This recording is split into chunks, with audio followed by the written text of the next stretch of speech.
Nung bata pa ako ay lagi kaming lumalaro ng mga aking kaklase at ang palagi naming nilalaro ay tumbang preso at palagi kaming tumatawa dahil ang palaging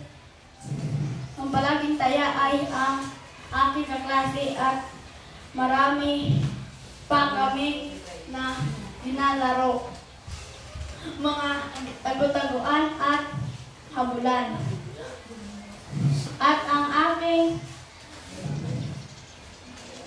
malungkot na pangyayari ay mga pag-away ng aking mga kaibigan. At ang pag-away ng aking mga nanay at tatay at yun lang po.